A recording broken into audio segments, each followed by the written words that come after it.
દરેક વિદ્યાર્થીનું lecture number 4માં ફરીથી હું સ્વાગત કરું છું.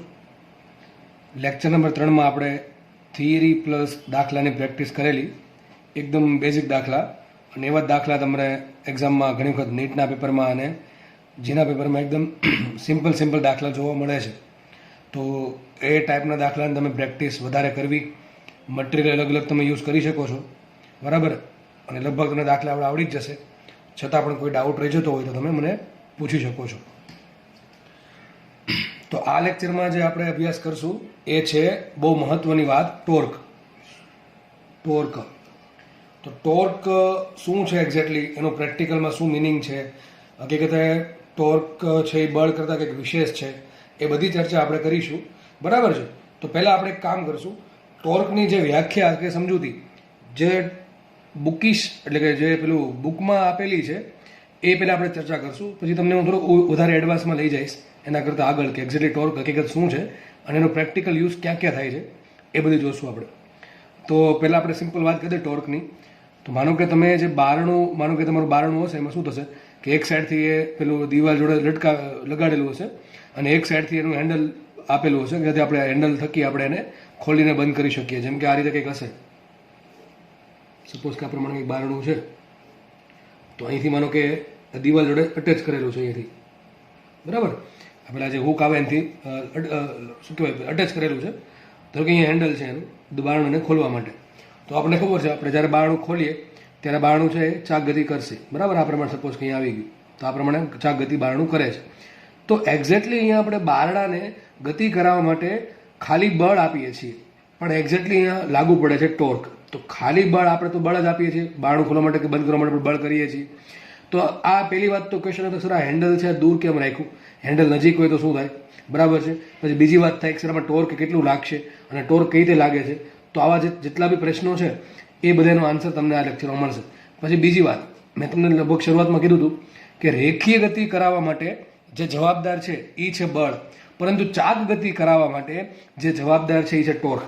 તમે રૂમમાં જે બેઠા હશો એ રૂમમાં પંખો ફરતો હોય, તો જે પંખો ફરે છે એ શું કરે, ચાક ગતિ કરે છે કે રેખીય ગતિ કરે છે? એ ચાક ગતિ કરે છે. અને ચાક ગતિ કરે છે તો 100% એમાં કંઈક ટોર્ક ઉત્પન્ન થતું હશે. એ ટોર્ક કેટલું ઉત્પન્ન થાય એ ધોરણ 12માં આવે છે, બીના સાઇન થીટા. કેટલું આવે? BINA sine theta. પેલું એક વર્તુળાકાર એક લંબચોરસ લૂપ છે તો કોઈ પણ આકારનો લૂપ છે, એમાં કરંટ પસાર કરો અને મેગ્નેટ મૂકેલા હોય એટલે આપણે ખબર છે કે એમાં ટોર્ક ઉત્પન્ન થાય. તો અત્યારે બહુ ડિટેલમાં ચર્ચા નહીં કરીએ. ટૂંકમાં હું એટલું કહું છું કે જે પણ વસ્તુ ફરે છે ત્યાં 100% ટોર્ક જે ફરી શકશે.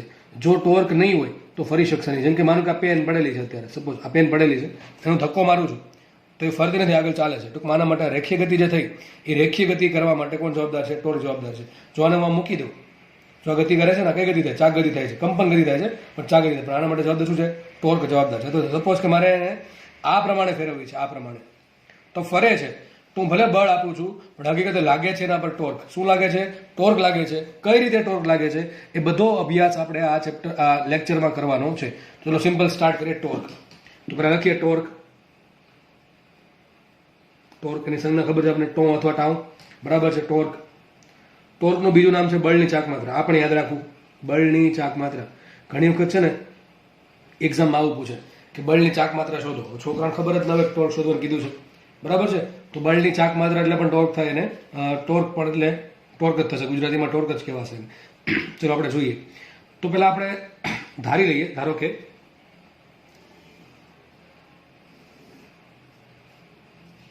એક બિંદુ અહીંયા છે, એક બિંદુ છે અહીંયા, ઉગમ બિંદુ લઈ લઈએ O. ધારો કે ઉગમ બિંદુની સાપેક્ષે આ જે કણ છે કે બિંદુ છે કે જેના પર પદાર્થ મૂકેલો છે એનો સ્થાન સદિશ R છે. કેટલો છે? સદિશ R. તો સદિશ R છે એક સ્થાન સદિશ છે, કોનો? બિંદુનો ઓની સાપેક્ષે. જો હું O બદલી નાખું તો સ્થાન સદિશ બદલી જશે. જો બિંદુ બદલી નાખું તો પણ સ્થાન સદિશ બદલી જશે, બરાબર. તો કે બિંદુ ફિક્સ છે અને O પણ આપણે ફિક્સ લઈ લઈએ તો સ્થાન સદિશ એ R છે, બરાબર છે. ઓની સાપેક્ષે બિંદુનો સ્થાન સદિશ છે સદિશ R. માનો કે આ કણ પર એક બળ લાગે છે, સપોઝ કે આ રીતનું બળ લાગ્યું કે સદિશ F આ પ્રમાણે લાગે છે, સદિશ F લાગે છે. જો હવે હું એમ કહું સદિશ R અને સદિશ F વચ્ચે ખૂણો કેટલો? શું આટલો થશે? ના, સદિશ આર અને સદિશ એ વચ્ચે ખૂણો કેટલો? તેના માટે તમારે આર ને લંબાવવો પડે, કારણ કે આર કઈ દિશામાં છે? આર આ દિશામાં છે, અને એફ કઈ દિશામાં છે? આ દિશામાં. તો બંને વચ્ચે ખૂણો કેટલો આવશે? આટલો. તો સદિશ આર અને સદિશ એફ વચ્ચે ખૂણો છે આટલો.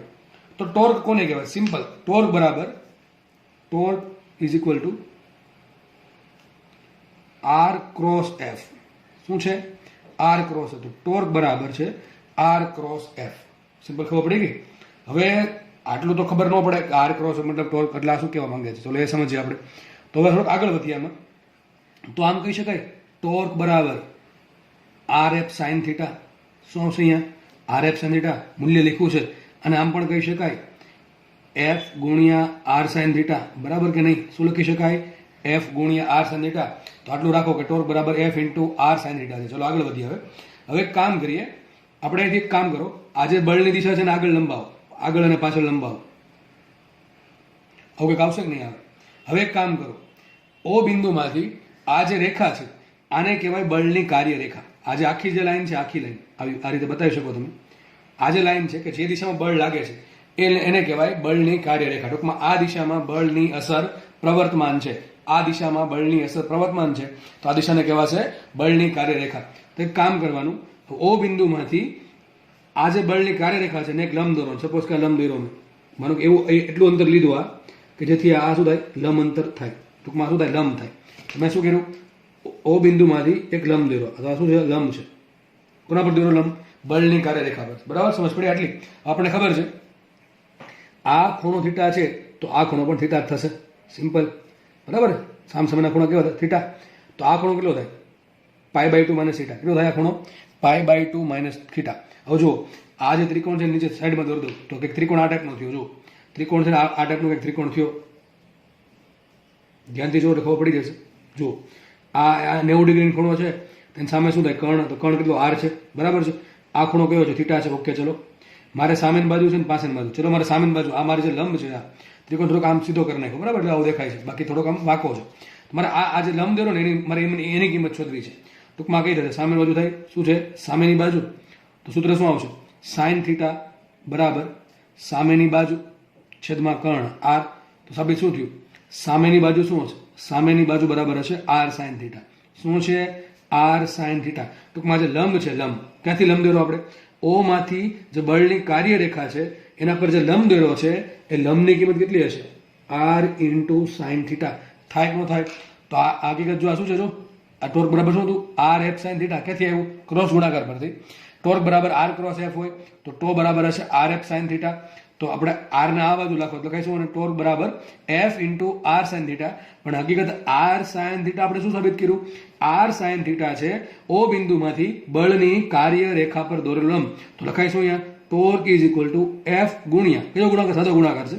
ગુણ્યા લંબનું મૂલ્ય. કયો લંબ? કે જે ઓગમ બિંદુમાંથી બળની કાર્યરેખા પર દોરેલો છે. તો સાબિત થઈ ગયું. આપણે ટોર્કનું સૂત્ર લાવી દીધું. તો 2-3 સૂત્ર આવશે. ટોર્ક બરાબર આર ક્રોસ એફ. પહેલી વાત તો મેન સૂત્ર આ છે.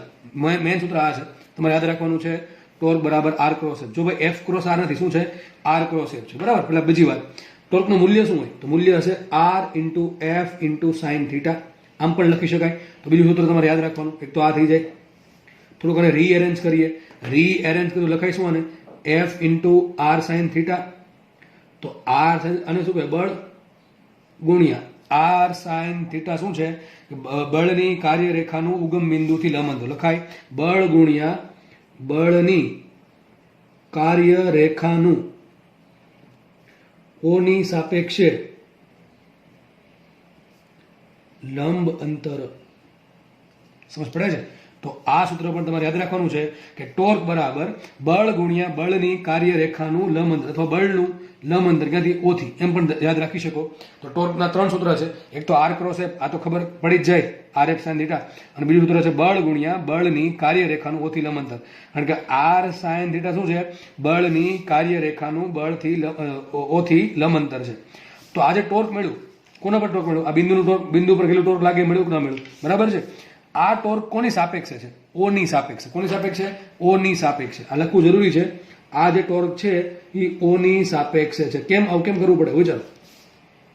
માનો કે ઉગમ બિંદુ એક લઈ લીધું આપણે, ઉગમ બિંદુ છે એક લઈ લીધું, અહીંયા લીધું, તો આ તો આર આમ આવશે, આર આમ આવશે તો બધું બદલી જશે. ટૂંકમાં આર જ બદલી જાય, આર બદલે તો આર સાઇન થીટા બદલે, અને આર સાઇન થીટા બદલે તો ટોર્ક બદલે. ટૂંકમાં ઉગમ બિંદુ બદલશે, ટૂંકમાં જે બિંદુની સાપેક્ષે તમે ટોર્ક શોધી નાખો છો એ બિંદુ જ બદલશે. તો બીજા બિંદુની સાપેક્ષે એ જ આ બિંદુ પર પદાર્થ પર લાગતું ટોર્ક અલગ અલગ હોય. ટૂંકમાં અલગ અલગ બિંદુને અનુલક્ષીને અલગ અલગ બિંદુની સાપેક્ષે પદાર્થ પર લાગતું ટોર્ક અલગ અલગ હોય. તો ટોર્ક છે એ 3 વસ્તુ પર આધારિત છે. 3 વસ્તુ, કઈ વસ્તુ? 3 રાશિ પર આધારિત છે. પહેલું બળ, બીજું લંબ અથવા તમે કહી શકો આર અને થીટા, અને ત્રીજું છે સાપેક્ષ બિંદુ. કયા બિંદુની સાપેક્ષે ટોર્ક શોધો છો એ પણ જરૂરી છે. ઓ બદલશે તો ટોર્ક અલગ હશે. માનો કે ઉગમ બિંદુ અહીંયા કંઈક હોત તો સાંજ દીધા આવો કંઈક આવત, તો આપણે ખૂણો અહીંયા બનાવો થીટા, ટોર્કનું મૂલ્ય આટલું જ આવત, F into R sine theta, પણ આર જ બદલી જાય. હવે આર બદલો એટલે થીટા બદલશે, થીટા બદલે એટલે આર સાઇન થીટા બદલે તો ટોર્ક બદલશે. ટૂંકમાં જે ટોર્ક છે એ બળ પર આધારિત છે, કેટલા લંબાંતર પર બળ લગાડો જેના પર આધારિત છે, અને ત્રીજું ડિપેન્ડ કરે સાપેક્ષ બિંદુ પર. આપણે અહીંયા હતા, વિચારો. તો આમ તો નોર્મલી માનો કે એમ કહી શકો તમે, એમ માની લો કે ભાઈ સાઇન થીટા 90 ડિગ્રી, એવું ક્યારે થાય? એવું ક્યારે થાય વિચારો. માનો કે ઉગમ બિંદુ અહીંયા છે, સપોઝ ઉગમ બિંદુ અહીંયા છે, બરાબર છે, એક બિંદુ અહીંયા છે. ધ્યાનથી સમજજો ભાઈ, બહુ મિનિંગફુલ વસ્તુ, પ્રેક્ટિકલમાં કામ લાગે એવું સમજાવું છું.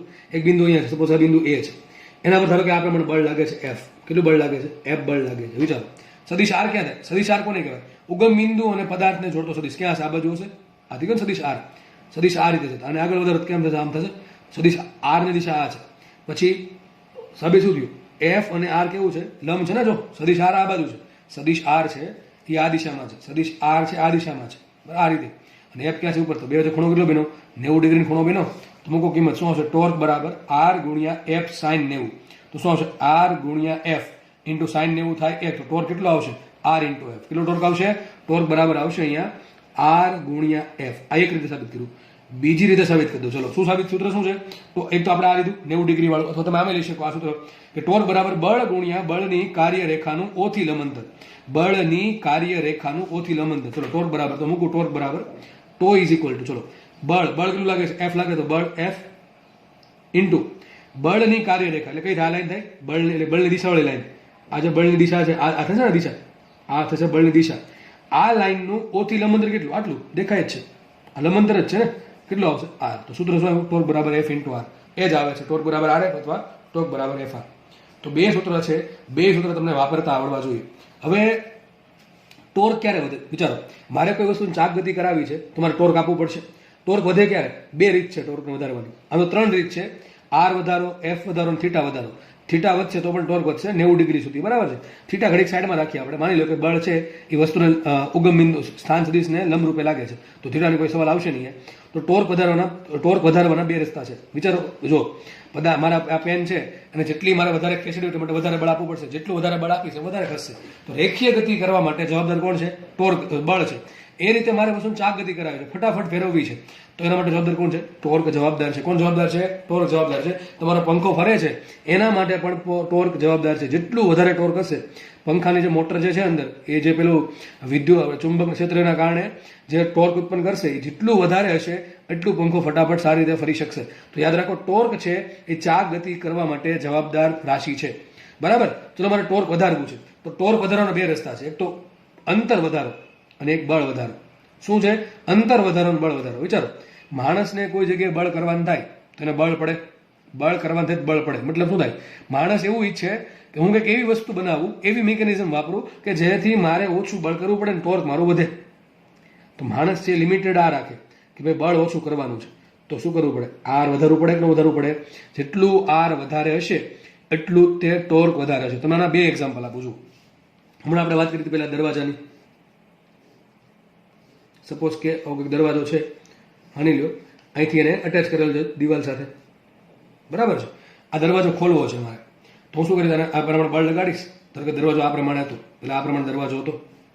સમજો વ્યવસ્થિત રીતે ભાઈ, દરવાજો આ પ્રમાણે હતો, બરાબર છે. હવે મારે બળ લગાડવા માટે શું કરીશ? હું હેન્ડલ મૂકીશ. કે હેન્ડલ શું કામ? હાથમાંથી દરવાજાને પકડવા માટે કંઈક બળ લગાડવા માટે કંઈક તો જોઈએ ને. તો મારે એક હેન્ડલ મૂકવાનું છે. આપણે જે હેન્ડલથી દરવાજો ખોલે છે હેન્ડલ મૂકવાનું છે. હેન્ડલ ક્યાં મૂકવું છે? ચલો, મને હેન્ડલ અહીંયા મૂકું, મેં હેન્ડલ અહીંયા રાખું છું. ક્યાં મૂકું છું? દરવાજો જ્યાં દિવાલને અટેચ કરેલો છે એની નજીક, તો બળ ક્યાં લગાડીશ? બળ બહાર લગાડીશ, બહાર તરફ. તો બળ ક્યાં હશે? બહાર તરફ હશે. બરાબર બરાબર. આમાં દર્શાવવું અઘરું છે. બળ વિચારો બહાર તરફ છે એટલે કેવો હશે? પેપરને લંબ તમારે આગ તરફ આવતું હશે. અને અંતર કેટલું? આટલું જ છે બળનું, આર. તો ટોર્ક કેટલું લાગશે? ટોર્ક બરાબર આર ઇન્ટુ એફ. હવે દરવાજો ખોલવા માટે જે ટોર્ક છે જરૂરી ફિક્સ છે કે ભાઈ તમે 500 ન્યૂટન મીટરનો ટોર્ક લગાડો તો દરવાજો ખુલશે. સમજ પડે કે નહીં? ધારો કે આર છે એ કંઈક નાની વેલ્યુ છે તો એફ કેટલું વધી જાય કે ન વધી જાય? તો એફ કેટલું હશે? વધારે છે. તમે ટ્રાય કરી લેજો. દરવાજાની જે દિવાલ છે ત્યાંથી તમારે દરવાજો ખોલવો તો બહુ બળ કરવું પડશે. કારણ શું છે? દરવાજો તો જ ખુલે કે એનું એક ફિક્સ અમાઉન્ટનું ટોર્ક લાગે તો. ટોર્ક લગાડવા માટે મારે બે વસ્તુ છે, કાં તો હું આર વધારી શકું, કાં તો હું એફ વધારી શકું. માનો કે કોઈ વ્યક્તિ છે કોઈ બહુ સારો એન્જિનિયર કે જેણે પેલું હેન્ડલ જે છે એ દિવાલની જે નજીક છે જે દરવાજો અટેચ કરેલ છે એની ખૂબ નજીક મૂકી દીધું તો આર તો બહુ ઓછું છે તો ટોર્ક ક્યારે વધે? બળ વધારે તો તમે જોજો તમારે બહુ મેક્સિમમ બળ કરવું પડશે. માનો કે હેન્ડલ છે અહીંયા મૂકવામાં આવે હેન્ડલ, તો શું થાય? અંતર વધ્યું કે ન વધ્યું?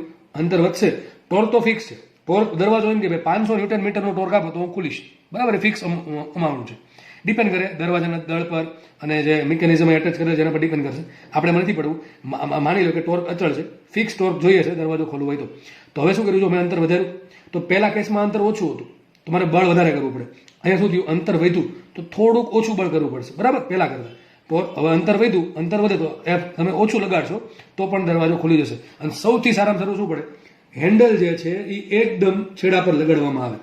દરવાજાનો જે ખુલ્લો છેડો છે દિવાલને અટેચ કરેલ નથી એ છેડો, જો અહીંયા હેન્ડલ લગાડવામાં આવે તો તમે મેક્સિમમ યુઝ કરી શકો અંતરનું. અંતર આ કેટલું હશે? મહત્તમ હશે કેટલું હશે? દરવાજાની પહોળાઈ જેટલું. કેટલું હશે? દરવાજાની પહોળાઈ જેટલું. અને જો આટલું અહીંયા બળ તો અહીંયા વિચારો અંતર તો બહુ વધી ગયું તો બળ કેવું લગાડવું પડે? ઓછું લગાડવું પડે. તમે ટ્રાય કરજો, દરવાજાને એકદમ છેડથી ખોલવાનું ટ્રાય કરજો અને એકદમ નજીકથી ખોલવાનું ટ્રાય કરજો. નજીકથી ખોલવામાં બહુ બળ લગાડવું પડશે અને દૂરથી ખોલવામાં બળ લગાડવું નહીં પડતું. આ હકીકત કોન્સેપ્ટ શેનો છે? ટોર્કનો છે. કોનો કોન્સેપ્ટ છે? ટોર્કનો કોન્સેપ્ટ છે.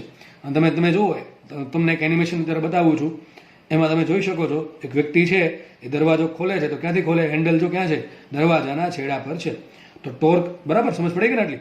તો ટોર્ક છે એ બે વસ્તુ પર ડિપેન્ડ કરે નોર્મલી, આર અને એફ પર. જ્યારે ક્યારે ડિપેન્ડ કરે? બે વસ્તુ પર ખાલી, કે જ્યારે બળ છે એ આરને લંબ લાગતું હોય તો. આપણે બળ છે કે લગાડીએ આમ દરવાજાને લંબ રૂપે લગાડીએ છીએ, એટલા માટે સાઈન ને એવું આવ્યા એટલે સાઈન થીટા આવતા નથી. બાકી ત્રણ વસ્તુ પર ડિપેન્ડ કરે. કોના પર? ઉગમ બિંદુ ઓ ફિક્સ કરી દો તો ત્રણ વસ્તુ પર ડિપેન્ડ કરશે. કોના પર? ત્રિજ્યા પર એટલે કે અંતર પર, સોરી, બળ પર અને ખૂણા પર. અને જો ઉગમ બિંદુ ફિક્સ કરી દો અને પોઈન્ટ ફિક્સ કરી દો કે કયા પોઈન્ટ પર, શું કહું છું? ઉગમ બિંદુ ફિક્સ કરી દો. આના માટે ઉગમ બિંદુ આ છે, ફિક્સ છે એ છે. બરાબર, ફિક્સ જે છે સબ ફિક્સ છેડો દરવાજાનો એ ઉગમ બિંદુ છે. ઉગમ બિંદુ ફિક્સ કરી દો અને ઉગમ બિંદુ ફિક્સ કરો અને હેન્ડલ ફિક્સ કરો તો અંતર તો ફિક્સ થઈ ગયું, ઉગમ બિંદુ ફિક્સ થઈ ગયું. તો હવે ટોર્ક ડિપેન્ડ કરશે કોના પર? એફ પર અને થીટા પર. કોના પર ડિપેન્ડ કરશે? એફ પર અને થીટા પર. થીટા પણ ફિક્સ કરી નાખો ભાઈ, દરવાજો છે એ લંબરૂપે જ ખોલવાનો હતો, થીટા થઈ જશે 90, તો ટોર્ક માત્ર એક જ વસ્તુ પર ડિપેન્ડ કરશે. કોના પર? બળ પર. જેટલું વધારે વિચારો, જેટલું તમે વધારે બળ લગાડો છો, ઘણા આમ ક્યારેક ઉત્સાહમાં આવીને બહુ વધારે બળથી દરવાજો ખોલે તો વિચાર કરો કેટલી ચાક ગતિ મળે. ફટાફટ આપણે ગતિ કરીને દરવાજો ખુલી જશે. પણ માનો કે તમે ધીમે ધીમે બળ લગાડો તો ધીમે ધીમે દરવાજો ખુલશે. કેમ? ટોર્ક જેટલું બળ જેટલું ઓછું એટલું ટોર્ક ઓછું. સમજ પડે કે નહીં? આપણા કિસ્સામાં શું છે? હેન્ડલ એ ફિક્સ છે, ઉગમ બિંદુ ફિક્સ છે, એટલે આર તો ફિક્સ થઈ ગયું, આર અચળ થઈ ગયું. આપણે એન્જિનિયરે વિચારી લીધું કે હેન્ડલ છે બહુ દૂર જેટલું હશે એટલું સારું પડે, અથવા તમને નાનપણથી ખબર હશે કે હેન્ડલ જેટલું દૂર એટલું સારું પડે. હજી ખબર ન હોય તો ખબર પડી ગઈ છે કેમ હેન્ડલ દૂર મૂકવામાં આવે છે. ખબર પડી ગઈ? તો ટોર્ક વિચાર કરો, ટોર્ક શું છે એક્ઝેક્ટલી? એક સેન્સ આવી જાય ટોર્કની. હવે ટોર્ક શું છે? એવી વસ્તુ કંઈક છે, એવી રાશિ છે કે જે ચાક ગતિ કરવામાં મદદરૂપ થાય છે. શું છે? ચાક ગતિ કરવામાં મદદરૂપ થાય છે. માનો કે એક તમને એક્ઝામ્પલ આપું. આ દરવાજો છે, સપોઝ આ પ્રમાણે દરવાજો હશે, તો પોળાવાળો દરવાજો દોરીએ આપણે. માનો કે દરવાજો છે, બરાબર, એનું હેન્ડલ એક લાગેલું હશે, એનું હેન્ડલ સપોઝ લાગેલું છે. માનો કે કોઈ વ્યક્તિ આ પ્રમાણે બળ લગાડે, દરવાજાને આ પ્રમાણે બળ લગાડે. હકીકત બળ કેમ આમ લાગવું જોઈએ ને? બળ તો આમ લાગવું જોઈએ. આમ દરવાજાને દબાવવાની ટ્રાય કરે છે, આ પ્રમાણે દરવાજાને દબાવવાની ટ્રાય કરે. ક્યાં? દિવાલ તરફ. શું દરવાજો ખુલશે? દરવાજો ખુલશે કે નહીં ખુલે? નહીં ખુલે. કેમ? દરવાજામાં કમ્પ્રેશન લાગશે. તમે દરવાજાને દબાવો છો તો દિવાલ સામે દબાવશે કેટલા? એક બળથી જ તે. તો દરવાજો શું થાય? કમ્પ્રેશનમાં આવશે. તો એ તો બળ લાગે છે પણ ટોર્ક તો લાગતું નથી. યાદ રાખો, બળ હોય તો ટોર્ક હોય એવું જરૂરી નથી. બળ લાગતું જ હોય તો ટોર્ક લાગવું જરૂરી નથી. ટોર્ક બળ હશે અને એવી ક્યાંક રીતે બળ લાગતું હશે કે જેથી આર એફ સાઇન થીટાની કિંમત 0 થતી નહીં હોય તો જ ટોર્ક ઉત્પન્ન થશે. સમજ પડે કે નહીં પડતી? તો આપણે આગળ વધશું હવે. તો તમારે બે સૂત્ર યાદ રાખવાના છે. ટોર્ક બરાબર આર ક્રોસ એફ અને ટોર્ક બરાબર બળ ગુણ્યા બળની કાર્યરેખાનું ઓની સાપેક્ષે લંબંતર. હવે વાત કરી દઈએ એકમની. કોના એકમની? ટોર્કના એકમની. તો શું આવશે? બળ ગુણ્યા લંબંતર. શું આવ્યું? ટોર્ક બરાબર બળ ગુણ્યા લંબંતર. યાદ એટલું રાખો. દાખલા ગણવા માટે સૂત્ર આવું ફટાફટ બોલવું. આમ હું બોલીશ કે બળ ટોર્ક બરાબર બળ ગુણ્યા બળનું લંબંતર. શું આવશે? બળ ગુણ્યા બળનું લંબંતર. ક્યાંથી લંબંતર? જેની સાપેક્ષે તમારે ટોર્ક શોધવું છે. ઓની સાપેક્ષે શોધવું તો ઓથી લંબંતર માપવાનું. એની સાપેક્ષે શોધવું હોય તો એથી લંબંતર માપવાનું. ટૂંકમાં જે બિંદુની સાપેક્ષે તમારે ટોર્ક શોધવું હોય ત્યાંથી બળનું લંબંતર માપવાનું. તો હું સૂત્ર ફટાફટ આવું બોલીશ. ટોર્ક બરાબર બળ ગુણ્યા બળનું લંબંતર. અથવા આમ કહી શકો ટોર્ક બરાબર આર ક્રોસ એફ અથવા આર એફ સનિકા. એક છે અંતર એટલે એકમ થશે મીટર અને એક છે બળ. તો ટોર્કનો એકમ શું આવશે? Newton into metre. Newton into metre. હકીકત કોને જો એકમ થાય? કાર્યનો. કોને એકમ થશે? કાર્યનો. પણ કાર્ય અને ટોર્કને કોઈ લેવા દેવા નથી. એક રીતે ડાયરેક્ટલી કોઈ સંબંધ નથી. બરાબર? એકમના આધારે એમ ન કહી શકો કે જો ટોર્ક છે જ કાર્ય છે, એવું નથી. તો આનું શું એમએલટી થાય? M1 L1 T-2. આનું થશે L1. તો શું આવશે ટોર્કનું એમએલટી? M1 L2 T-2. તો એકમ મળી ગયું ન્યૂટન ઇન્ટુ મીટર અથવા એમએલટી મળી ગયું M1 L2 T-2. હવે એક નાનકડી વાત રહી ગઈ. દિશા ક્યાં હશે? ટોર્ક કેવી રાશિ છે? સદિશ રાશિ છે. તો શોધવું શું પડે? દિશા. ચલો દિશા ક્યાં છે? જો આપણે આ કેસની વાત કરીએ. આર કઈ બાજુ છે? જો આર કઈ રીતે છે? આર છે આ દિશામાં. દેખાય ને? આર આ દિશામાં છે. આર છે એ આ દિશામાં છે. બળ કઈ દિશામાં છે? આ દિશામાં છે ને? બળ આ દિશામાં છે.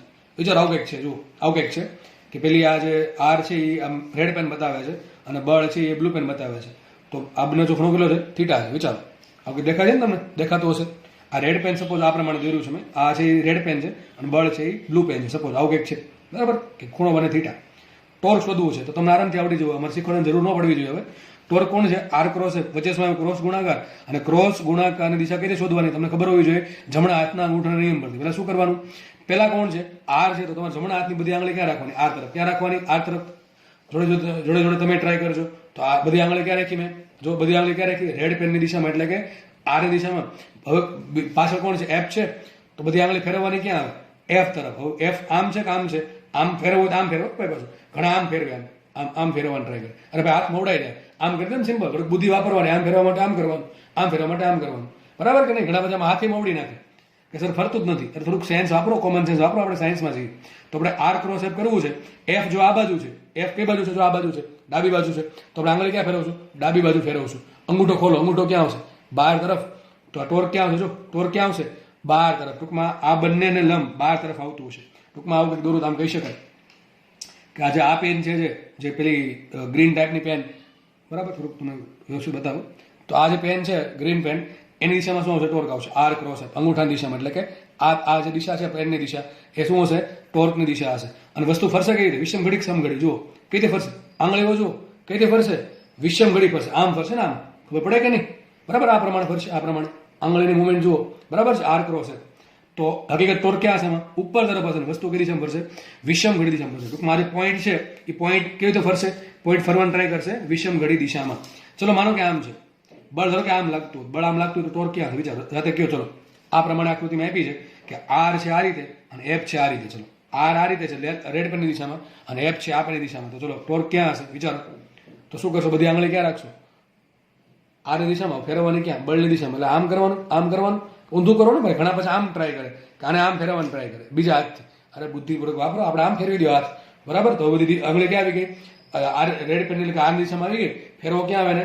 બળ તરફ ફેરવો. તો ક્યાં જશે અંગૂઠો? અંગૂઠો જશે નીચે તરફ. તમે સાથે ટ્રાય કરીને જુઓ. અંગૂઠો ક્યાં જાય? નીચે તરફ. અને વસ્તુ ક્યાં ફરશે? સમઘડી દિશામાં ફરશે. ક્યાં ફરશે વસ્તુ? સમઘડી દિશામાં ફરશે. તો જુઓ આર અને એફ ની દિશાના આધારે ટોર્કની દિશા નક્કી થાય અને બીજું એ પણ નક્કી થાય કે વસ્તુ કઈ દિશામાં ફરશે. બરાબર? તમારે પંખો ક્લોકવાઇઝ ફેરવવો છે તો એ પ્રમાણે એની અંદરની જે વાઇન્ડિંગ આવે એ કરવું પડે. તો કરંટ, એ તો કરંટની વાત આવે, ઇલેક્ટ્રિસિટીની વાત આવે કે કરંટ આપો છો તમે એ કઈ રીતે આપો છો? પ્લસ માઇનસ ક્યાં આપો? એના આધારે પંખો ફરે. એ પ્રમાણે જુઓ તો આપણે ખબર પડે કે દિશા કઈ શોધવાની છે. તો ટોર્ક ક્યાં હોય? હંમેશા ટોર્ક ક્યાં હશે? આર ને લંબ હોય, એફ ને લંબ હોય. તમે કહી શકાય કે આર અને એફ થી જે સમતલ બને છે, કયું સમતલ બન્યું? તમને જે દેખાય છે સમતલ બન્યું છે, એ સમતલને લંબ રૂપે હશે. હવે અંદર હશે કે બહાર હશે? કોણ ડિસાઈડ કરે? અંગૂઠો. બરાબર છે? આ પ્રમાણે ક્યાં આવશે? ત્યારે અંગૂઠો અંદર તરફ આવશે. વસ્તુ કઈ રીતે ફરશે? અંદર. સોરી, સમઘડી ફરશે. ક્યાં વસ્તુ ફરશે? સમઘડી. તો યાદ રાખો આર ક્રોસ એફ પરથી બે વસ્તુ ખબર પડશે. એક ખબર પડશે કે ટોર્ક કેટલું છે, સોરી કઈ દિશામાં લાગે છે, ઉપર તરફ કે નીચે તરફ, અને બીજી શું ખબર પડે? બીજી એ ખબર પડે કે વસ્તુ કઈ રીતે ફરશે, સમઘડી ફરે કે વિષમ ઘડી ફરે. ચલો આટલી ખબર પડી કે ટોર્કની આમ થોડીક સેન્સ આવી જોઈએ કે વસ્તુને ફેરવવા માટે, ચાપ ગતિ કરવા માટે જે કંઈક જવાબદાર છે એ છે ટોર્ક. જેમ કે બળની કેમ સેન્સ આવે કે આ પેન પડી છે, મારે એને આગળ ખસેડવી છે, તો હું શું કરીશ? એને ધક્કો મારીશ પાછળથી, તો બળ આપું છું. તો આ જે બળ, જેમ બળના કારણે જે વસ્તુ આગળ જાય છે એમ ટોર્કના કારણે ફરે. હવે તો તમને પ્રશ્ન થતો છે આ પેન કેમ ફરે છે? આમ એક્ઝેક્ટલી આમ પેન ફરે શું કામ? કાંઈક તો શું થાય એમાં એક્ઝેક્ટલી? ખાલી આપણે જોવા નથી પેન ફરે, નાના છોકરા નથી, આપણે સાયન્સમાં છીએ એટલે આપણે પણ ડિસ્કસ કરશું આપણે કે પેન હકીકતે આમ ફરે છે, તમે કયા બળ લાગે છે, કઈ રીતે બળ લાગે છે, અને એક્ઝેક્ટલી શું કઈ રીતે ટોર્ક લાગે છે, એ પણ આપણે આ ચેપ્ટરમાં, આ લેક્ચરમાં આપણે ડિસ્કસ કરવાના છીએ. બરાબર? તો આપણે આગળ વધીએ. તો આપણે ટોર્ક સમજી લીધું છે. ટોર્કના સૂત્ર શું? બે સૂત્ર જ છે. એક તો આર ક્રોસ એફ અથવા મૂલ્ય છે આર એફ સાઇન થીટા, અને બીજું સૂત્ર કયું છે? બળ ગુણ્યા બળની કાર્યરેખાનું ઓથી લંબ અંતર. આગળ વધીએ આપણે. એકાદો છે ને આપણે દાખલો ગણવાનો ટ્રાય કરીએ. જુઓ, માનો કે એક આપણે યામ બધી ધારી લઈએ, દાખલો કહી શકો અથવા થિયરી કહી શકો. માનો કે એક બિંદુ અહીંયા છે, બિંદુનો સ્થાનથી સદિશ આર છે. ધારો કે સદિશ આર છે અને 3 યામ છે, એક તો એક્સ, એક વાય અને ઝેડ. ટૂંકમાં બિંદુ છે એનો એક્સ યામ એક્સ છે, વાય યામ વાય છે અને ઝેડ યામ ઝેડ છે. ઝેડ યામમાં દર્શાવવો થોડો અઘરો છે, આ પ્રમાણે હશે કંઈક. બરાબર? ધારો કે પોઈન્ટ પકડેલો છે અહીંયા, આ રીતે આમ હોઈ શકે, આ રીતે સમજ પડે એમ ત્રાસું. તો એનો જો એક્સ યામ કેટલો? આટલો એક્સ યામ આટલો છે, વાય યામ આટલો છે, ઝેડ યામ 12 તરફ છે. બરાબર? આ પેન છે એ 3D માં કહેવાય, આ 2D માં કહેવાય. આ ત્રણેય પેન શેમાં છે? 2D માં છે અત્યારે, હાલમાં 2D માં છે. પણ થોડોક આનો ઝેડ યામ થોડોક આપો, મને થોડુંક ઉચકાઈ લો. જુઓ, આનો ઝેડ યામ પણ છે, કારણ કે આ છે એ નથી, અહીંયા છે. સમજ પડે છે? તો આ પ્રમાણે બિંદુ છે, આ જો કોઈ બિંદુ છે એ 3D માં છે, એનો એક્સ યામ, વાય યામ ને ઝેડ યામ અનુક્રમે એક્સ વાય ઝેડ છે. અને ધારો કે આ જે પદાર્થ છે એના પર સદિશ એફ બળ લાગે છે. કેટલું લાગશે? 3 ઘટક છે બળના, એફ એક્સ, એફ વાય અને એફ ઝેડ. મને આર અને એફ વચ્ચે ખૂણો નથી આપ્યો અને મારે ટોર્ક શોધવાનો છે. સપોઝ કે આ પ્રમાણે કંઈક બળ લાગે છે, એના પર સદિશ એફ બળ લાગે છે. બરાબર છે? એના 3 ઘટક છે, એફ એક્સ, એફ વાય અને એફ ઝેડ. ચલો, મારે ટોર્ક શોધવાનું છે. ટોર્કની દિશા પણ શોધવાની છે અને ટોર્કનું મૂલ્ય પણ શોધવાનું છે. ખૂણો આપ્યો નથી. કોની સાપેક્ષે? ઉગમ બિંદુ સાથે. સૂત્ર શું આવશે? ટોર્ક બરાબર આર ક્રોસ એફ. આપણે ખબર છે સૂત્ર શું આવશે? ટોર્ક બરાબર આર ક્રોસ એફ. આટલી ખબર છે આપણને. આગળ વધશું. હવે જ્યારે ક્રોસ ગુણાકાર કરવાનો હોય, ખૂણો ન આપ્યો હોય, બે રસ્તા છે. તો ટોર્ક બરાબર આર એફ સાઇન થીટા પણ લખાય, પણ સાઇન થીટા આપણી પાસે છે નહીં. તો બે રસ્તા છે, આર નું મૂલ્ય શોધો, એફ નું મૂલ્ય શોધો, અને બંને વચ્ચેનો ખૂણો શોધી એની સાઇન થીટા કરો અને પછી એનું મૂલ્ય લાવો. તો દિશા તો મળશે જ નહીં. તો આ બધા ધંધામાં પડવા કરતા શું કરાય? ક્રોસ ગુણાકાર. સૂત્ર શું આવે ક્રોસ ગુણાકારનું? યાદ હશે બધાને? બરાબર ને? મેથ્સ વાળાને ખબર હશે નિશ્ચય. તો આર લખતા પહેલા શું કરવાનું? આઈ કેરેટ, જે કેરેટ, કે કેરેટ. પહેલા કોણ છે? આર. તો આરના 3 ઘટક કયા કયા? એક્સ, વાય ને ઝેડ. પછી કોણ છે? બળ. તો બળના 3 ઘટક કયા કયા? 1 બાય 1 લખવાના. પહેલા એક્સ યામ, પછી વાય યામ ને પછી ઝેડ યામ. 3 ઘટક લખાય કે ન લખાય? તો ક્રોસ ગુણાકાર સોલ્વ કરવાના બે રસ્તા છે. એક તો આર એફ સાઇન થીટા અથવા એબી સાઇન થીટા, અને એક રીત છે નિશ્ચય પરથી. તો આ ક્યારે વપરાશે? જ્યારે ખૂણો આપેલો હશે નહીં તો. બરાબર? અને જોડે જોડે આપણે દિશા પણ શોધવી હોય તો. ચલો આગળ વધીએ. તો આપણે બધાને ક્રોસ ગુણાકાર કરતા આવડતો જ હશે. આપણે તમને શીખવાડેલું છે સદિશ વાળા ચેપ્ટરમાં, ચેપ્ટર નંબર 4 માં. ચલો આગળ વધીએ આપણે. તો આનું મૂલ્ય લખવાનું છે આપણે ટોર્કનું. કેટલું મૂલ્ય આવે છે? ચલો ફટાફટ લખશું આપણે. પહેલા એક્સ ઘટક સોલ્વ કરીએ. તો મેં શીખવાડેલ છે પહેલા એક્સ ઘટક એટલે આ લાઈન થઈ ને. હવે મેં તમને કીધેલ છે આઈ કેરેટ છે, તો આ લાઈન ભૂલી જાઓ, આ લાઈન ભૂલી જાઓ. તો વધ્યું શું? Y Z, F Y, F Z. શું કહું છું? મારે એક્સ ઘટક શોધવાનો છે. એક્સ ઘટક કોનો? ટોર્કનો. તો પેલા આઈ કેરેટ શોધવાનું છે. આઈ કેરેટ ક્યાં છે? તો જે લાઈનમાં છે એ રો આડી લાઈન એટલે કે રો ભૂલી જાઓ, અને જે ઊભી લાઈન એટલે કે કોલમ છે એ કોલમ ભૂલી જાઓ. વધ્યું શું? Y Z, F Y into F Z. પછી આ બેનો ગુણાકાર પેલા કરવાનો. આ બેનો ગુણાકાર કરી માઇનસ આ બેનો ગુણાકાર. તો શું આવશે? આ બેનો ગુણાકાર વાય ઇન્ટુ એફ ઝેડ. શું આવશે? Y into F Z minus શું આવશે? Z into F Y. આટલું થયું કે નથી? આ શું થયું? એક્સ ઘટક થયું. શું થયો? એક્સ ઘટક. કોનો થયો? ટોર્કનો એક્સ ઘટક. ચલો હવે બીજી વાત તમને શીખવાડેલ છે. આઈ કેરેટને ધન લેવાનો, જે કેરેટને ઋણ લેવાનો, અને કે કેરેટને ધન. આ બાય ડિફોલ્ટ છે, પહેલાથી નક્કી જ છે. આઈ કેરેટ ધન, જે કેરેટ ઋણ, પાછો કે કેરેટ ધન. હજી ચોથી કોલમ હોત તો પ્લસ માઇનસ ચાલા કરે. હવે જે કેરેટ કેવો છે? ઋણ. તો આગળ માઇનસ મૂકી જ દઈએ. બરાબર છે? ચલો જે કેરેટ ટૂંકમાં આ છે. હવે આ જે હરોળ છે એ હરોળ ભૂલી જાવ, એટલે આ ભૂલી જવાનું. જે કોલમ છે કોલમ ભૂલી જાવ, આ ભૂલી જવાનું. વિધું શું? X Z, F X, F Z. શું કીધું? X Z, F X, F Z. તો પેલા આ બેનો ગુણાકાર કરવાનો. શું આવશે? આ માઇનસ તો મૂકી જ દેવાનું. પહેલા વાય આવે એટલે આગળ માઇનસ મૂકી દેવાનું, પછી આ બધી વિધિ કરવાની. તો આવશે એક્સ ઇન્ટુ એફ ઝેડ. તો આવશે X into F Z minus Z into F x. શું આવશે? Z into F x. આટલું થયું કોમા. આ મને શું મળી ગયું? ટોર્કનો વાય ઘટક અને કોમાં આવશે કે કેરેટ. હવે જો કે કેરેટ ક્યાં છે તો જે હરોળમાં છે એટલે ટૂંકમાં આ હરોળ છે એ હરોળ ભૂલી જાઓ અને જે કોલમમાં છે કોલમ ભૂલી જાઓ, આટલું ભૂલી જાઓ. તો કીધું શું X Y F X F Y. તો પહેલા આ બેનો ગુણાકાર શું આવશે X into F Y minus આ બેનો ગુણાકાર વાય ઇન્ટુ એફ એક્સ. આવું થશે કે ન થાય? તો મને શું મળ્યા ટોર્કના 3 ઘટક મળ્યા. એક કામ કરીએ માઇનસ ની અંદર ગુણ દઈને વ્યવસ્થિત લખીએ તો લખાશે ટોર્ક બરાબર શું લખાય જુઓ.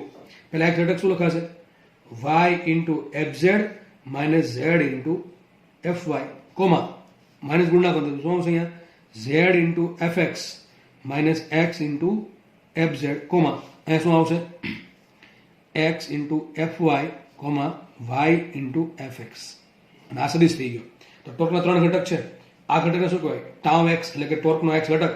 આ ઘટકને શું કહેવાય ટાઉ વાય ટોર્કનો વાય ઘટક. અને આ ઘટક થઈ ગયો ટોર્કનો ઝેડ ઘટક ટાઉ ઝેડ. તો એક્સ ઇઝ ઇક્વલ ટુ શું આવશે y F Z minus z F y. Tau y is equal to આવશે z F x minus x F z અને ટોર્કનો ઝેડ ઘટક આવશે x F Y minus y into F x. આ થઈ ગયું. એક્સ ઘટક કઈ દિશામાં હોય આઈ કેરેટમાં. ક્યાં હશે આઈ કેરેટમાં. ટૂંકમાં જો ટોર્ક છે એ ગતિ કરાવવા માટે જવાબદાર છે. અહીંયા જે વસ્તુ ફરશે એ માટે 3 દિશામાં ગતિ થશે એક્સમાં વાયમાં ઝેડમાં. કઈ ગતિ ચાક ગતિ. તો જે એક્સ દિશામાં ચાક ગતિ માટે જવાબદાર છે એ છે ટાઉ એક્સ. કયું છે ટાઉ એક્સ. વાય દિશામાં ચાક ગતિ માટે જે જવાબદાર છે એ છે ટાઉ વાય અને ઝેડ દિશામાં ચાક ગતિ માટે જે ટોર્ક જવાબદાર છે કેટલું છે ટાઉ ઝેડ. ટૂંકમાં માનો કે મારે એક્સ દિશામાં ટોર્ક લખવું છે તો શું લખીશું એક્સ દિશામાં ચાક ગતિ માટે એક્સ દિશામાં ચાક ગતિ માટે જવાબદાર ટોર્કનો ઘટક કયો ઘટક છે is equal two tau x. કઈ રીતે આવશે ટાઉ ઇન્ટુ આઈ કેરેટ. શું આવશે ટાઉ ઇન્ટુ આઈ કેરેટ. જો આ જે ટો છે આટલું આખું છે ઇન્ટુ તમે આઈ કેરેટ કરો તો આઈ કેરેટ ઇન્ટુ આને જોડે પહેલા શું કરશું આપણે પહેલા આને જોડે આઈ કેરેટ છે આ જે કેરેટ છે અને આ કે કેરેટ છે બરાબર છે. ઇન્ટુ શું કરવું આઈ કેરેટ કરું શું કરવું ઇન્ટુ આઈ કેરેટ કરું આખું ટો છે ઇન્ટુ આઈ કેરેટ કરું. ચલો આઈ કેરેટ ડોટ આઈ કેરેટ 1 થશે તો શું આવશે ટો એક્સ આવશે. આમ ચલો સમજાવું તમને. ટોર્ક આ પ્રમાણે આવ્યું. ટોર્ક બરાબર આવ્યું 3 ઘટક ટો એક્સ ટો વાય ઇન્ટુ ટો ઝેડ બરાબર છે.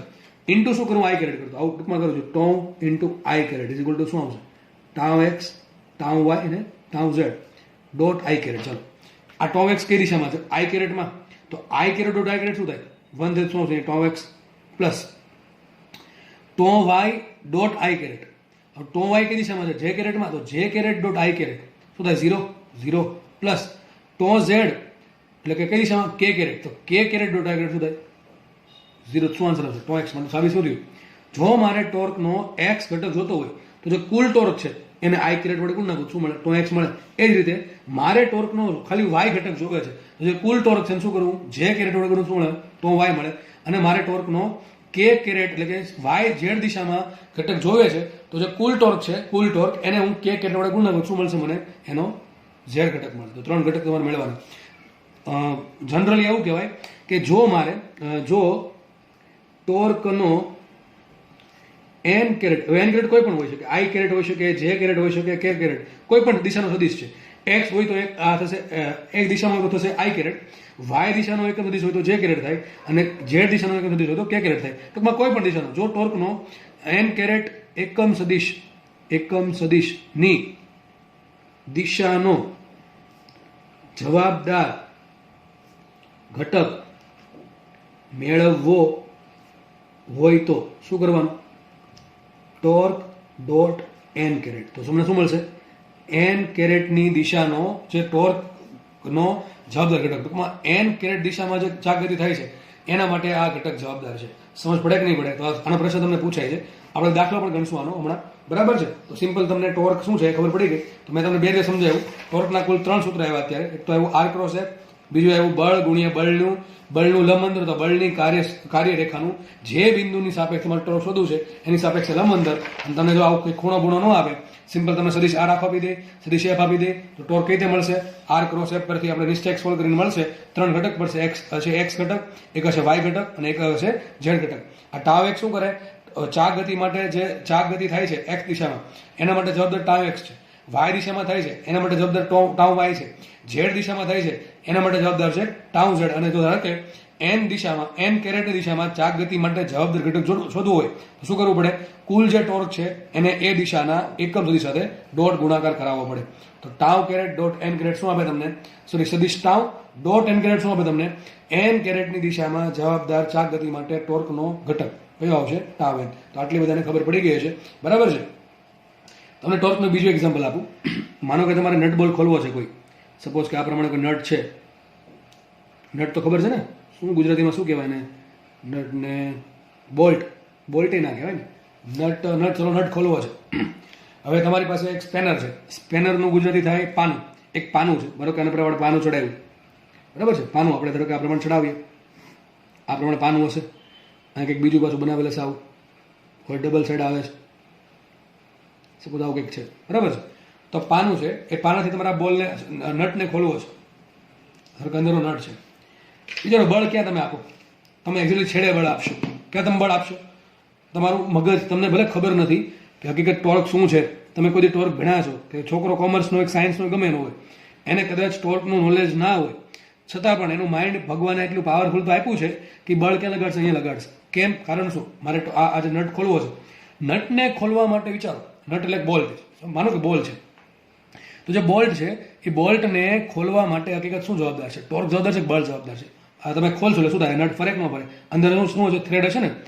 થ્રેડ એટલે શું થાય? આટા હશે ને, આવા આટા. જેમ કે આ પ્રમાણે બોલ્ટ છે, આ પ્રમાણે બોલ્ટ છે, બરાબર છે. એના પર આમાં આટા હશે, બરાબર દેખાય કે નહીં? આ પ્રમાણે આટા હશે. તો આટા અંદર ફિટ કરેલા છે. તેને ખોલવા માટે શું થાય? બોલ હકીકત ફરશે, બરાબર ફરશે, બરાબર છે. તો આ જે નટ છે અથવા જે બોલ્ટ છે એને ખોલવા માટે શું થાય? ચાક ગતિ આવી પડે કે ન આપવી પડે? ધારો કે આ પ્રમાણે કઈ દિશામાં ખુલશે? એમાં પાછળ બે ભાગ પડે. એક રાઈટ હેન્ડ થ્રેડ આવે અને એક લેફ્ટ હેન્ડ થ્રેડ આવે. રાઈટ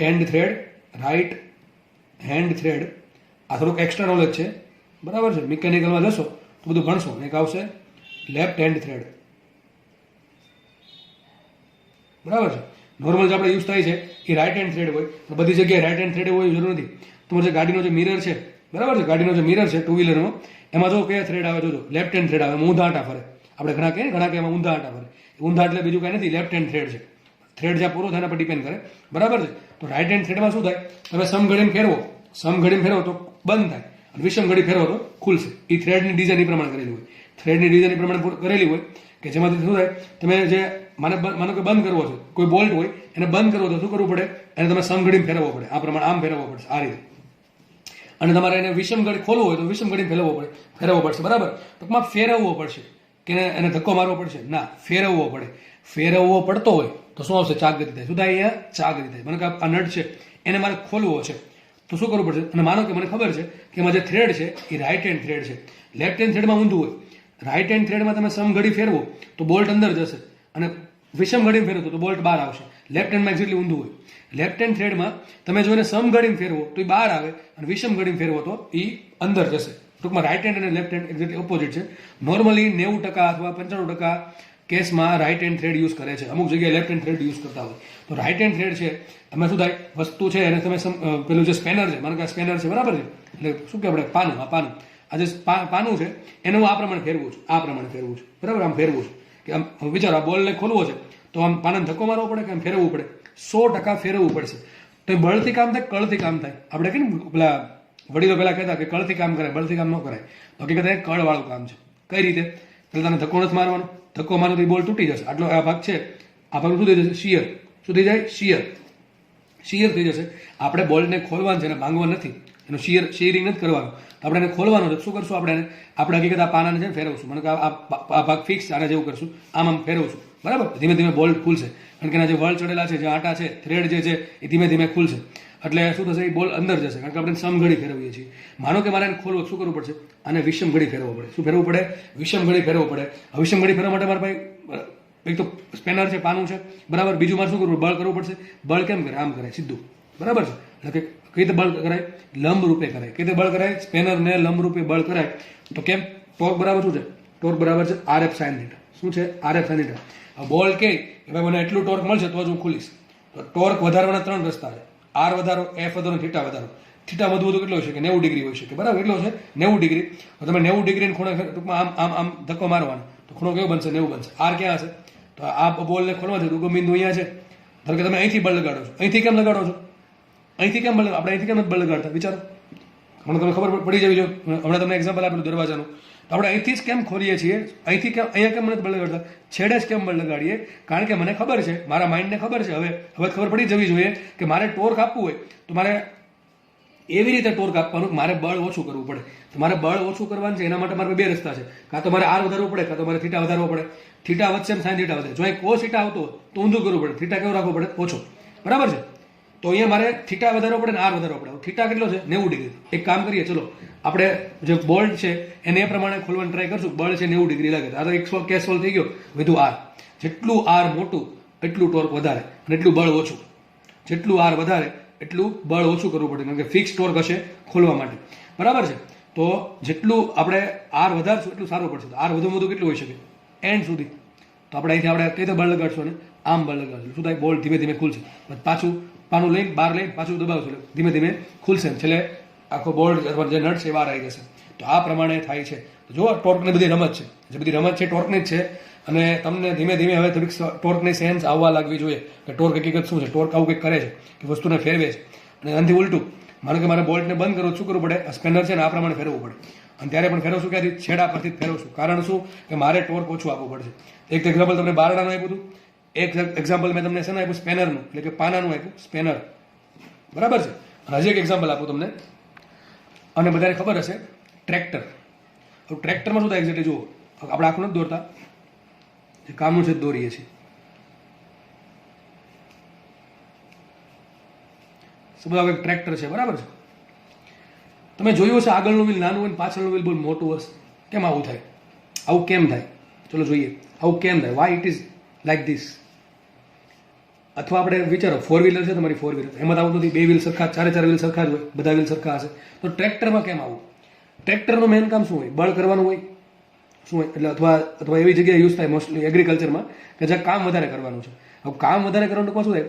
હવે ટોર્ક વધારે જોશે. કેમ ટોર્ક વધારે જોશે? હકીકત આ ફરશે. શું થશે? ફરશે. હવે આમાં શું થાય? આનું જે એન્જિન હશે એ એન્જિન આને પાવર આપશે વ્હીલને, અને વ્હીલના પાવરના કારણે એ વ્હીલ ફરશે. હવે પાવર જે એન્જિન આપી શકે એમ અમુક લિમિટ સુધી આપી શકે. એવું નહીં તમારે ગમે એટલો પાવર જોઈને એન્જિન એટલો આપશે તેવું જરૂરી ન હોય. એમાં જે એન્જિન ફિટ કરેલ છે, બરાબર છે, જે પણ 4 સિલિન્ડર 6 સિલિન્ડર એન્જિન હોય કે 3 સિલિન્ડર એન્જિન હશે, એ સિલિન્ડરથી એને પાવર મળશે અને તે વ્હીલ ફરે. આની પાછળ કંઈક લટકાડેલું હોય, તમને ખબર હોય તો કંઈક પાછળ ધારો કે કોઈ લટકાડેલું છે કે જેનાથી ખેતીમાં ખેડવાનું છે, સપોઝ આ પ્રમાણે કંઈક લટકાવેલું છે. તો હકીકત જરૂર આને છે પાવરની. હવે પાવર આપશે વ્હીલ. આ જે વ્હીલ છે ને એ કામ કરે. હકીકત એમાં થાય શું? જો હું તમને એમ કહું, એક મોટો વ્હીલ છે ને એક નાનો વ્હીલ, સમજો ધ્યાનથી. આની ત્રિજ્યા ધારો કે છે R2 અને આની ત્રિજ્યા છે R1. ધારો કે હું F બળ આપું અને આને પણ F બળ આપું. બળ બે જગ્યાએ સરખું જ આપું છું. બળ બંને જગ્યાએ સરખું આપું છું. ચલો એ ટોર્ક કેટલું ઉત્પન્ન થાય? સેન્ટરની સાપેક્ષે. ટોર્ક કોને કહેવાય? દોરતો મોટી આકૃતિ. બળ આપણે આ પ્રમાણે લગાડેલ છે, આ એનું સેન્ટર છે, ત્રિજ્યા છે R. ત્રિજ્યા છે R, ત્રિજ્યા છે. હવે ટોર્ક કોને કહેવાય? બળ ગુણ્યા બળનું લંબંતર. ક્યાંથી બળ લંબંતર વાપરવું? O થી. લંબંતર જો આ જ છે, તો ત્રિજ્યાથી જ લંબંતર છે, કારણ કે મેં બળ કેતે લગાડ્યું છે? 90 ડિગ્રી ખૂણા બળ લગાડેલ છે. તો ટોર્ક કેટલું આવશે? ટોર્ક બરાબર આવશે RF. કેટલું ટોર્ક આવશે? R into. તો અહીંયા ટોર્ક કેટલું આવશે? R1F. અને ટો1 કહી દઉં. અહીંયા ટોર્ક કેટલું આવશે? R2F. કેટલું ટોર્ક આવશે? R2F. શું બે જગ્યાએ ટોર્ક સરખા છે? ના, આ ટોર્ક મોટું છે. બે જગ્યાએ બળ સરખા છે. હા, જો બળ સરખું કર્યું છતાં ટોર્ક વધારે છે, મતલબ કે આ વ્હીલ ફટાફટ ફરશે. મતલબ કે આ જે વ્હીલ છે એની પાસે ચાક ગતિ વધારે છે. એની પાસે ચાક ગતિ ઉર્જા વધારે છે. શું છે? એની પાસે ચાક ગતિ ઉર્જા વધારે છે. મતલબ કે આ જે વ્હીલ છે વધારે કાર્ય કરી શકે. એટલા માટે આ વ્હીલ મોટું હોય અને આ વ્હીલ નાનું હોય. આગળના વ્હીલને મોટું રાખવાનો મતલબ કેમ નથી? આગળના વ્હીલને ખાલી ફરવાનું છે, ટ્રેક્ટરને આગળ લઈ જવાનું છે. પાછળના વ્હીલને કામ કરવાનું છે. જો તમે જો ટાયરમાં ગ્રીપ આપેલી હોય, ગ્રીપ શું કામ આપેલી હોય? કે એક જેટલી એની જમીન અને એની વચ્ચે કોન્ટેક્ટ થાય એવો કોન્ટેક્ટ ના થાય કે જે વ્હીલ છે અંદર ફસાઈ જાય. એટલે માટે ગ્રીપ આપેલી હશે. આમાં એટલી બધી ગ્રીપની જરૂર ના પડે, કારણ કે આને મોસ્ટલી રસ્તા પર કામ કરવાનું હોય અને પાછળ કામ કરવાનું. ટૂંકમાં પાછળનું જે વ્હીલ છે એને ટોર્ક વધારે મળી રહે એટલા માટે એનો ડાયામીટર એટલે કે વ્યાસ મોટો હોય. શું છે? એનો વ્યાસ મોટો હશે. બરાબર છે. તો આવી ટોર્કની રમતો છે. આવું તો અસંખ્ય એક્ઝામ્પલ છે તમને આપી શકું કે ટોર્ક વિશે. બરાબર. પણ આપણે એક લિમિટેશન છે અને થોડીક આપણે શું કહેવાય જાતે પણ થોડુંક વિચારવું જોઈએ. હવે તમારી પાસે અત્યારે યુટ્યુબ કે ગૂગલનો સોર્સ છે, તમે આટલું ગમે ત્યાં સર્ચ કરીને તમે જાણી શકો છો વધારે ટોર્ક વિશે. બરાબર. તો અત્યારે આપણે શું કર્યું, ટોર્કની તમને થોડીક તો સેન્સ આવવા માંડીએ છે. અને આવા તમને મેં કીધું પ્રમાણે ઘણા બધા એક્ઝામ્પલ છે. તમે આજુબાજુ તમે જુઓ તો ઘણી જગ્યાએ આવા ટોર્ક હશે. સોરી ટોર્કના એક્ઝામ્પલ છે. જેમ કે તમારો કોઈ દરવાજો ખોલવો હોય તો ત્યાં તમને હેન્ડલ ક્યાં લગાવી શકો, પંખો ફરે છે તો ત્યાં શું થાય છે એક્ઝેક્ટલી, જ્યાં પણ ટૂંકમાં વસ્તુ ફરે છે ત્યાં ટોર્ક આવશે જ. બરાબર છે. તો તમને હકીકત શું ખબર પડી કે બળ છે એ રેખીય ગતિ માટે જવાબદાર છે અને ટોર્ક છે એ ચાક ગતિ માટે જવાબદાર છે. હવે નેક્સ્ટ તમને એ સમજાવું કે જે દાખલામાં પૂછાય છે. બરાબર છે. થોડોક દાખલા તરફ આપણે આવીએ. અત્યાર સુધી આપણે મોસ્ટલી પ્રેક્ટિકલ વાતો કરી અને 3 સૂત્ર ખાલી ભણ્યા છીએ. એવું જો ધારે તો તમને ડાયરેક્ટ આપી દે, પણ એવું મને નથી લાગતું ડાયરેક્ટ આપવા જોઈએ, કારણ કે અત્યારે લોકડાઉનનો સમય છે. બરાબર છે. અને અત્યારે હું જેટલું બી મારી પાસે જેટલું બી જ્ઞાન છે તમને શેર કરી શકું એમ છું. બરાબર. તો તમારે એનો 100% લાભ ઉઠાવવો જોઈએ ભાઈ. બરાબર. જેટલું નીચવી શકો એટલું નીચવી લો એમ કહી શકાય. તો મેં તમને ખાલી 3 સૂત્ર આપ્યા. એ 3 સૂત્ર સમજાવવા માટે મેં લગભગ આ 45 મિનિટ કાઢી નાખી. બરાબર. 45-46 મિનિટ. એ જો હું ધારત તો ડાયરેક્ટ આપી શકત. તો જેટલો ઇન્ટરેસ્ટ હું રાખીને તમને સમજાવું છું એટલો ઇન્ટરેસ્ટ તમારે રાખવો અને ઇન્ટરેસ્ટથી લેક્ચરને લાઇક કરી દેવું. બરાબર. ચલો આગળ વધીએ. હવે વાત એમ કરીએ કે માનો કોઈ વસ્તુ છે એના પર એક કરતાં વધારે બળ લાગતા હોય તો શું કરવાનું? એક કરતાં વધારે બળ લાગતા હોય તો ટોર્ક કેવી શોધો? જેમ કે આ માનો આ પ્રમાણે છે. માનો કે વસ્તુ છે ઉગમ બિંદુ પર ફિક્સ કરેલી છે અથવા હિંજ કરેલી છે. શું કરી છે? હિંજ. હિંજ કોને કહેવાય? હિંજ એટલે એવો સપોર્ટ, એક સપોર્ટ છે. હિંજ સપોર્ટ એટલે એવો સપોર્ટ કે જે વસ્તુને આગળ ન વધવા દે, પાછળ ન જવા દે, માત્ર ચાક ગતિ કરવા દે. જેમ કે તમારો દરવાજો શું આમ આગળ પાછળ થઈ શકે કે એક જગ્યાએ ફિક્સ રહે? દરવાજો ફિક્સ રહે છે. શું ઉપર જઈ શકે વાય દિશામાં કે ઝેડ દિશામાં? ના. એફ દિશામાં આગળ જઈ શકે? દરવાજો છે દરવાજો બરાબર આમ જઈ શકે? ના. આમ જઈ શકે નહીં. ઉપર જઈ શકે નહીં. શું કરી શકે? ખાલી ચાક ગતિ કરી શકે. તો યાદ રાખો હિંજ સપોર્ટને દર્શાવવાની રીત આ છે. બરાબર છે. આ પ્રમાણે દર્શાવે હિંજ સપોર્ટને. બરાબર છે. તો હિંજ સપોર્ટમાં માત્ર વસ્તુ ચાક ગતિ કરી શકે. તો માનો એક સળિયો છે, એક હિંજ સપોર્ટ હોય એક ફિક્સ સપોર્ટ હોય. ફિક્સ સપોર્ટ કોને કહેવાય? ફિક્સ સપોર્ટ દિવાલ શું છે? ફિક્સ સપોર્ટ છે. શું એક્સ દિશામાં આગળ વધી શકે? નહીં. વાયમાં નહીં. ઝેડમાં નહીં. શું દિવાલ ચાક ગતિ કરી શકે? નહીં. તો એ ફિક્સ સપોર્ટ થઈ ગયો. ને એક આવે સિમ્પલ સપોર્ટ. બરાબર. બહુ ડિટેલમાં ચર્ચા નથી કરવી.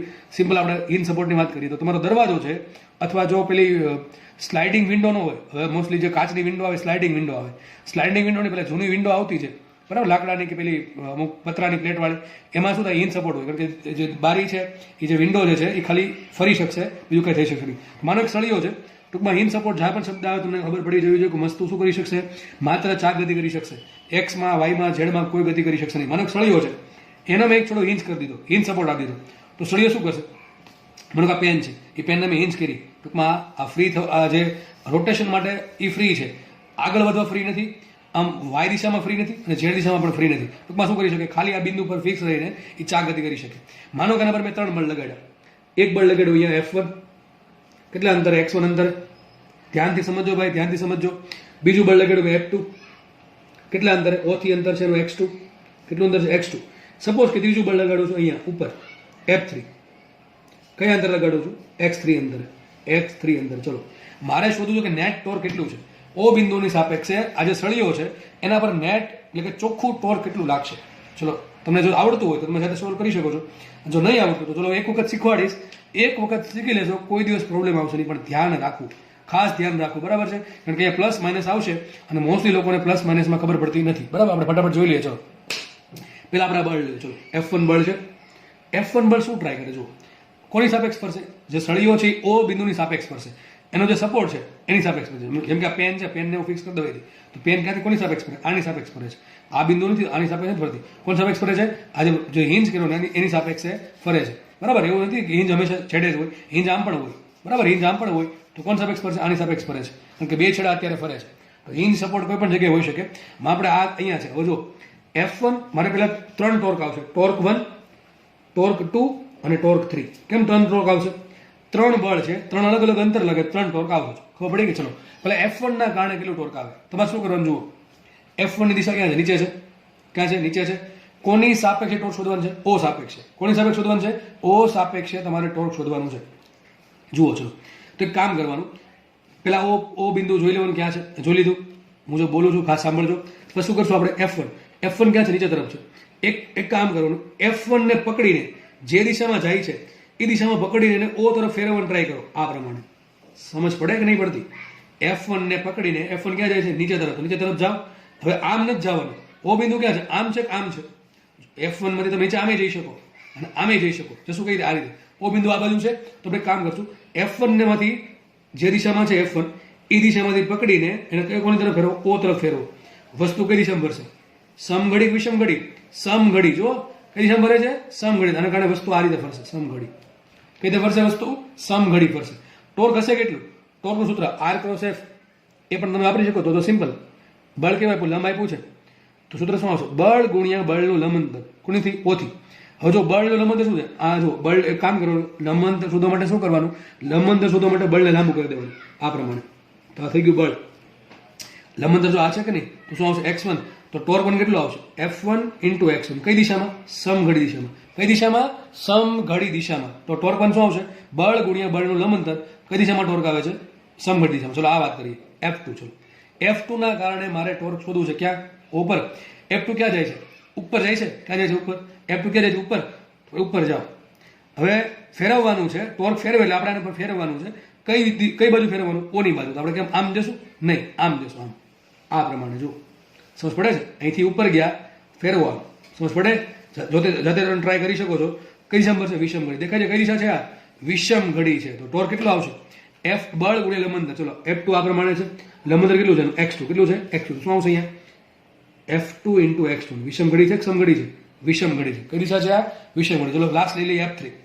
F3 છે એને ફેરવવાનું છે. કોની બાજુ? ઓ બાજુ. દિશા કઈ છે? ઉપર કે નીચે? ઉપર. તો શું કરતા ને? ઉપર લઈ જશું. લેશું કે આ બાજુ જશું? કઈ દિશા આવશે આની? વિષમ ઘડી કે સમઘડી? વિષમ ઘડી. ટોર્ક કેટલું એનું? F3 into x3. લંબંતર કેટલું છે એનું? આટલું. આટલું લંબંતર છે. F3 into x3. ટોર્ક આવશે F3 ઇન્ટુ x3 અને આવશે વિષમ ઘડી દિશામાં. બરાબર? તો આવું થયું. માનો કે હજી બળ લાગતું ચોથું F4. કે F4 બળ આ પ્રમાણે લાગે છે. ચલો મને વિચારીને કયો, F4 બળના કારણે O પર ટોર્ક કેટલું? F4 બળના કારણે O પર ટોર્ક કેટલું? ટોર્ક બરાબર શું થાય? બળ ગુણ્યા બળનું ઓથી લંબંતર. જો એક એક્ઝામ્પલ આપું. જો તમે મને કે O બિંદુ અહીંયા છે અને બળ અહીંયા લાગે છે F. ધારો કે અંતર છે R. તો કેટલું ટોર્ક આવશે? F into R. જેમ જેમ જેમ F આમ આવતું જશે એમ R ઘટતું જશે. હવે ટોર્ક ઘટી ગયું.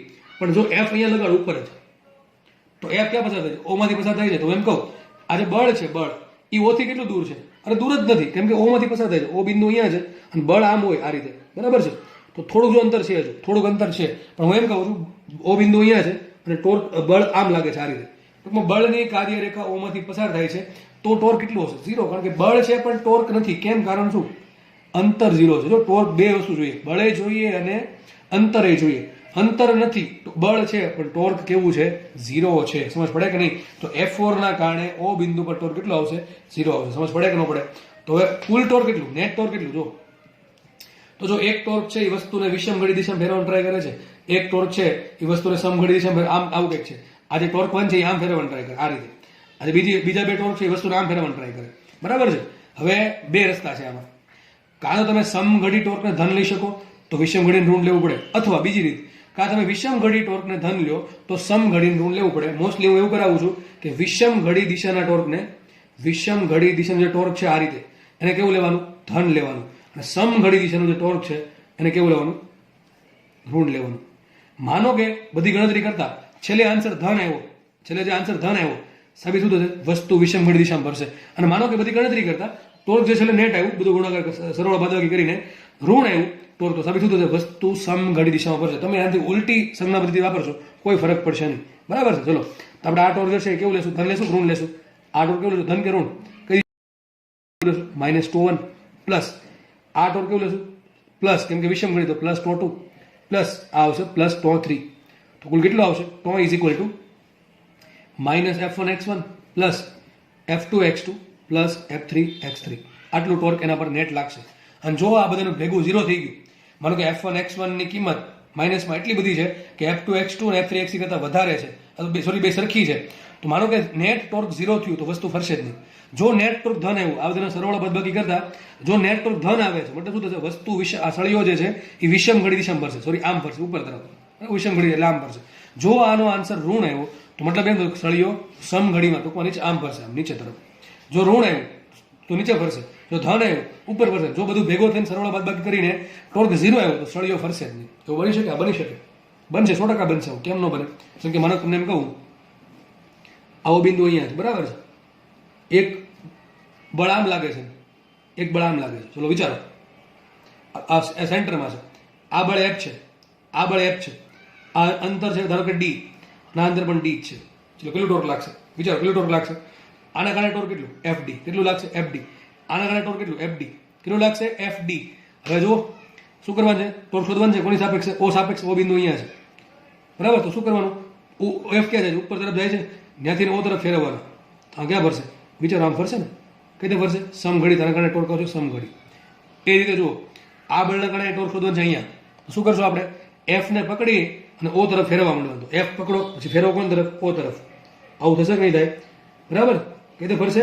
વિષમઘડી. તેના કારણે ફરશે વિષમઘડી. આ ટોર્ક કેટલું છે? F D. કેટલું ટોર્ક છે? F into D. આ ટોર્ક કેટલું છે? F into D. આ કઈ દિશામાં? સમઘડીમાં. આ કેટલું? વિષમઘડીમાં. બે કેટલું છે? સરખું ને વિરુદ્ધ દિશામાં. તો નેટ ટોર્ક કેટલું વધશે? 0. વસ્તુ ફરે જ નહીં. અને સીધી વાત છે, આમે ખબર પડી જાય કે સળીઓ હોય, બરાબર છે, એના પર આપણને બળ લાગતા હોય. એક બળ લાગે ઉપર, એક બળ લાગે ઉપર. હમણાં કીધું ટોર્ક કેટલું હોય? 0 હોય. આમને ખબર પડે. હમણાં આ પેન છે, બરાબર છે, આ પેન છે, એના પર બળ લગાડવું આ રીતે. જુઓ થોડુંક અઘરું છે, મને આ રીતે લગાડું છું. ક્યાં છે? ઉપર જાય છે. વસ્તુ ફરે છે ને, વસ્તુ ફરતી નથી. આ પ્રમાણે જો ઉપર જાય છે. ફરે ક્યાંથી? ફરે જ નહીં ને ભાઈ, સીધી વાત છે. હકીકત એના પર નેટ બળ કેટલું લાગે? કુલ બળ કેટલું લાગે? 2F. કેટલું લાગે છે? કુલ બળ 2F. પણ કુલ ટોર્ક કેટલું? 0. કેવું ટોર્ક છે? 0 છે ટોર્ક. સમજ પડે છે કે નહીં? એની કરતાં જો આમ વિચારો, તમે આવું વિચારો, આવું એફ લાગે છે અહીંયા, એફ લાગે છે અહીંયા. અરે વસ્તુ 100% ફરશે. હું ક્યારનો તમને ખબર હોય તો લાસ્ટ લેક્ચરથી આવું કરું છું. સમજ પડે? હકીકત પેન શું કામ ફરે? જો એક છેડા પર બળ લાગે છે ઉપર. માનો એક દોરી બાંધેલ છે અહીંયા, એક દોરી અહીંયા બાંધેલ છે. વિચારો, આ દોરી નીચે ખેંચે, આ દોરી ઉપર ખેંચે. હકીકત જો આવું કંઈક થશે, થશે કે નહીં? વસ્તુ ફરશે. કોણ સાપેક્ષ? એની સેન્ટર સાપેક્ષ. તો કે સેન્ટર. ચલો આપણે ફટાફટ આમાં ટોર્ક ફાઇન્ડ કરી લઈએ. ફટાફટ ફાઇન્ડ કરીએ. મારે આ કિસ્સામાં ટોર્ક શોધવું છે. ચલો ધારો કે અંતર આ છે, અંતર ડી, આ અંતર ડી છે. ચલો કામ કરીએ. ત્યારે આ જે બળ છે એના કારણે ઓ પર કેટલું ટોર્ક ઉત્પન્ન થાય? ચલો શોધીએ. તો એફ છે ક્યાં છે? નીચે તરફ છે. એફ નીચે તરફ છે એટલે શું કરશો? નીચેથી પકડી, નીચે તરફથી પકડીને ક્યાં ફેરવશું? ઓ તરફ ફેરવશું. કઈ દિશામાં ફરશે? જો કઈ દિશામાં ફરે છે? વિષમઘડી. શેમાં ફરે છે? વિષમઘડી. તો આવશે વિષમઘડીના કારણે ટોર્ક. અને ટોર્ક હશે કેટલું?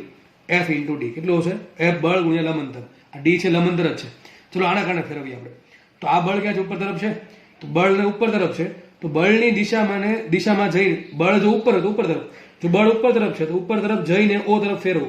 આમ થશે ને આ રીતે. તો આપણે ક્યાં આવું? વિષમઘડી. તો આના કારણે પણ ટોર્ક કેવું છે? વિષમઘડી છે. તો બે આ પણ ટોર્ક વિષમઘડી છે, આ પણ ટોર્ક વિષમઘડી છે. ટોર્ક કેટલો છે? ટોર્ક બરાબર બળ ગુણ્યા લંબંતર. ક્યાંથી? ઓ થી. કેટલું લંબંતર છે? ડી. તો કેટલું આવશે ટોર્ક? F D. તો આ પણ ટોર્ક વિષમઘડી છે, આ પણ ટોર્ક વિષમઘડી છે. તો કુલ ટોર્ક કેટલો આવશે? બેન સરવાળો. કારણ કે બે કઈ દિશામાં છે. હકીકત ટોર્ક ક્યાં આવશે? બાર તરફ આવશે. ક્યાં આવશે? બાર તરફ. ટોર્કની દિશા બાર તરફ આવશે. પણ જે ફરવાની દિશા છે એ ક્યાં આવશે? વિષમઘડી આવશે. તો કુલ ટોર્ક આવશે એફડી પ્લસ એફડી 2FD. કેટલું આવ્યું ટોર્ક અહીંયા? 2FD. હકીકત જો આ પેન જે ફરે છે, આ જે પેન ફરે, માનો કે એક્ચ્યુઅલી તો આપણને થોડુંક હલી જશે કારણ કે વચ્ચેથી હિંજ નથી કરેલું એટલા માટે. તો માનો કે હિંજ કરેલ છે, માની લો, તો આ પ્રમાણે ફરશે કે નહીં ફરે?